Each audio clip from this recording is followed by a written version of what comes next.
നമസ്കാരം, ജന്മഭൂമിയിലേക്ക് സ്വാഗതം. കസാക്കിസ്ഥാനിലെ അസ്താനയിൽ നടന്ന ഷാങ്ഹായ് കോർപ്പറേഷൻ ഓർഗനൈസേഷൻ ഉച്ചകോടിക്കിടെ ചൈനീസ് വിദേശകാര്യമന്ത്രി വാങ് യിയുമായി കൂടിക്കാഴ്ച നടത്തി കേന്ദ്ര വിദേശകാര്യമന്ത്രി എസ് ജയശങ്കർ. ഇരു നേതാക്കളും ഹസ്തദാനം നടത്തുന്നതിന്റെയും സംസാരിക്കുന്നതിന്റെയും ചിത്രങ്ങളും വീഡിയോകളും പുറത്തു വന്നിട്ടുണ്ട്. 2020 മെയ് മാസത്തിൽ നിയന്ത്രണ രേഖയിലുണ്ടായ തർക്കങ്ങളെ തുടർന്ന് കഴിഞ്ഞ 4 വർഷമായി ഇരു രാജ്യങ്ങളുടെയും ബന്ധങ്ങളിൽ വിള്ളൽ വീണിരുന്നു. ഈ വർഷം മാർച്ചിൽ ഇന്ത്യ ചൈന അതിർത്തി മേഖലയിലെ പ്രശ്നങ്ങൾ പരിഹരിക്കുന്നതിനായി ഇരു രാജ്യങ്ങളും നിർണായക അഭിപ്രായങ്ങൾ കൈമാറിയിരുന്നു. പിന്നാലെയാണ് SCO ഉച്ചകോടിക്കിടെ ഇരു നേതാക്കളും നേരിട്ട് സംസാരിക്കുന്നത്.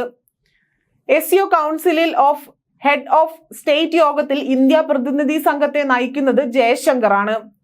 കസാക്കിസ്ഥാൻ ഡെപ്യൂട്ടി വിദേശകാര്യമന്ത്രി അലിബെഗ് ബക്കായെ ജയശങ്കറിനെ സ്വാഗതം ചെയ്തു. ഇന്നലെ അസ്താനയിലെ പുഷ്കിൻ പാർക്കിൽ സന്ദർശനം നടത്തിയ ജയശങ്കർ ഇവിടെയുള്ള മഹാത്മാഗാന്ധിയുടെ പ്രതിമയിൽ പുഷ്പാർച്ചനയും നടത്തി. അസ്താനയിൽ തങ്ങൾക്ക് ലഭിച്ച സ്വീകരണത്തിൽ നിന്ന് നന്ദി അറിയിക്കുന്നതായി ജയശങ്കർ സമൂഹ മാധ്യമമായ എക്സിൽ കുറിച്ചു.